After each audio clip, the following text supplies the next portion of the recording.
మహారాష్ట్రలో lady doctor ఆత్మహత్యపై రాజకీయ దుమారం చెలరేగుతోంది. ప్రజలను రక్షించాల్సిన పోలీసులే దారుణాలకు పాల్పడితే ఇంకెవరిని ఆశ్రయించాలని రాహుల్ ఫైర్ అయ్యారు.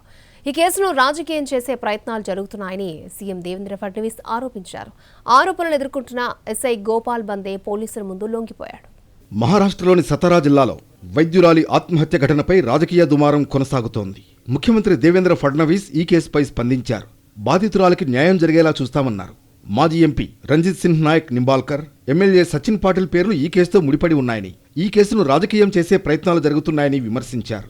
కాంగ్రెస్ అగ్రనేత రాహుల్ గాంధీ సైతం ఈ కేసుపై తీవ్రంగానే స్పందించారు. వైద్యురాలి ఆత్మహత్యను సంస్థాగత హత్యగా అభివర్ణించారు. బీజేపీ ప్రభుత్వ అమానవీయతను అద్దం పడుతోందని మండిపడ్డారు. ప్రజలను రక్షించాల్సిన పోలీసులే దారుణాలకు పాల్పడితే ఇంకెవరిని ఆశ్రయించాలని ప్రశ్నించారు. న్యాయ పోరాటంలో మృతురాలి కుటుంబ సభ్యులకు మద్దతుగా నిలబడతామన్నారు రాహుల్ గాంధీ. మహారాష్ట్ర వైద్యురాలి ఆత్మహత్యకు కారణమని ఆరోపణలు ఎదుర్కొంటున్న ఎస్ఐ గోపాల్ బందే పోలీసుల ముందు లొంగిపోయాడు.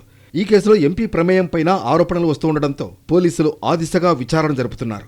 4 సార్లు ఎస్ఐ అఘాయిత్యానికి పాల్పడ్డాడంటూ లేడీ డాక్టర్ సూసైడ్ నోట్ రాసుకుంది.